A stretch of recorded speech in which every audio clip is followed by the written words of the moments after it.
എത്തിയാ? ആ എത്തി. എന്തേ? അങ്ങനെയാണെങ്കിൽ നിങ്ങൾ എല്ലാരും കിച്ചണിലിട്ടോ. കിച്ചണിലിട്ടോളാനാ?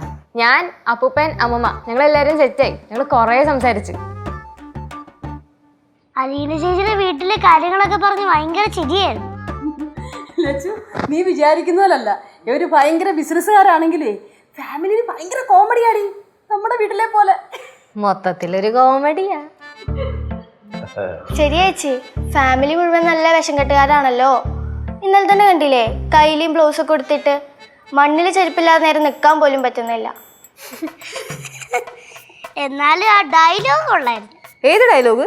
മണ്ണി ചവിട്ടിയിക്കാൻ ഈ വേഷമാണ് നല്ലതെന്ന് പറഞ്ഞില്ലേ? നിൽക്കാൻ മാത്രമേ പറ്റുള്ളൂ, അവിടെ നിന്ന് അനങ്ങാനൊന്നും പറ്റുണ്ടാവില്ല. കിച്ചണിൽ ചെന്ന് ചിക്കൻ കറി ഉണ്ടാക്ക്. 20 അമ്മ ചിക്കൻ കറി ഞാൻ വെക്കറേ. അയ്യോ വേണ്ട, ചിക്കൻ കറി അമ്മൂമ്മ വെച്ചോളൂ. കോഴിപ്പായസം അല്ല ഉണ്ടാക്കാൻ പറഞ്ഞ, ചിക്കൻ കറിയാ. എല്ലാരും നോക്കിക്കൊണ്ടിരിക്കാതെ അങ്ങോട്ട് ചെല്ലേ. ആ പോ ചിക്കൻ കറി ഉണ്ടാക്കും. ആഹാ, മാഡം വരുന്നില്ല? ഇല്ല, എനിക്ക് അപ്പൂപ്പനോട് ഇച്ചിരി സംസാരിക്കാനുണ്ട്. എന്ത് സംസാരിക്കാനുണ്ട്? കൃഷിയെ പറ്റി ഇച്ചിരി അറിയാനാ. ഓ, അങ്ങ് ബാംഗ്ലൂർ ഫ്ലാറ്റിലെ കൃഷിപ്പണി തുടങ്ങായിരിക്കും അല്ലേ? നിനക്കറിയാമോ, ഞങ്ങൾക്ക് ഒരു ഫാം ഹൗസ് ഉണ്ട് ബാംഗ്ലൂർ ഔട്ടറിൽ. എല്ലാം ഉണ്ട്, അതിന്റെ അഹങ്കാരം ഉണ്ടല്ലോ. അമ്മമ്മേ, അമ്മൂമ്മക്ക് വെറുതെ ഇരിക്കുന്ന നേരത്ത് കുറച്ച് ചെറിയുള്ളിയും കുറച്ച് സവാളയും ആ ഇഞ്ചിയും വെളുത്തുള്ളിയൊക്കെ നന്നാക്കി വെച്ചൂടെ? എല്ലാം എടുത്തവിടെ വെച്ചിട്ടുണ്ട്, അങ്ങ് ശരിയാക്കി എടുത്താ മതി. അത് ശരി. എന്നാ ബാ ആന്റി, നമുക്ക് നമ്മുടെ പണി അങ്ങോട്ട് തുടങ്ങാം. അമ്മ വരില്ലയാ? ബാ ബാ. അങ്ങ് ചോനറത്തലയിലെ എൻ്റെ വീട്ടില് അവിടെ ഒരു ജോലിക്കാരി ചേച്ചി വരുമായിരുന്നു. ആ ചേച്ചിയുടെ പേര് പത്മാവതി എന്നാ. ആ ചേച്ചി അയ്യോ ചിക്കൻ കറി വെക്കും, എന്തൊരു സ്വാദാന്നറിയാവോ അത്. അതുപോലെ ചിക്കൻ കറി വെക്കാൻ നമ്മൾ ഉച്ചയും കുത്തി നിന്നാലും പറ്റത്തില്ല. ഉച്ചയും കുത്തിയൊന്നും അല്ലെങ്കിലും ഒന്നും ഉണ്ടാക്കാൻ പറ്റില്ല.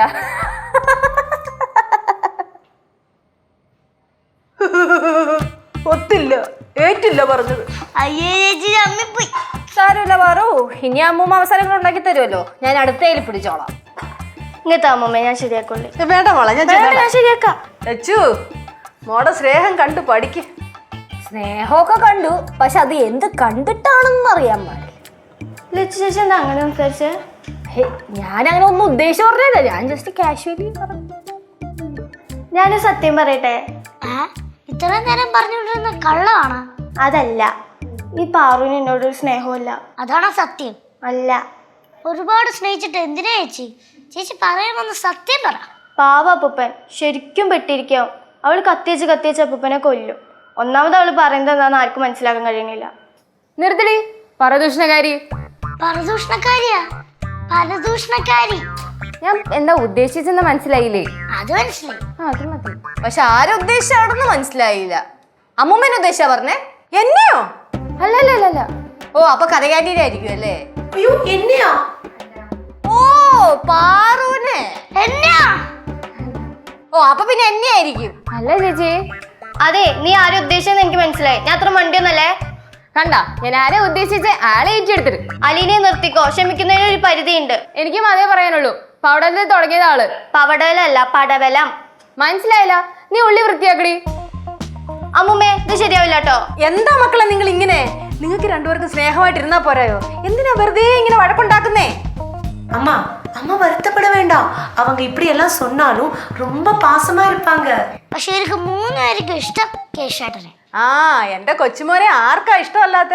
പിന്നെ ബാലുവിന്റെ എടുത്തിയാട്ടവും കാര്യങ്ങളും ഒക്കെ ഉണ്ടെങ്കിലേ എൻ്റെ അച്ഛൻ്റെ സ്വഭാവമോ, എൻ്റെ അച്ഛൻ്റെ ഒരു തലയെടുപ്പുണ്ട്.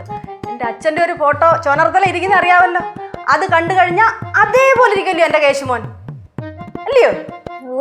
അതെ.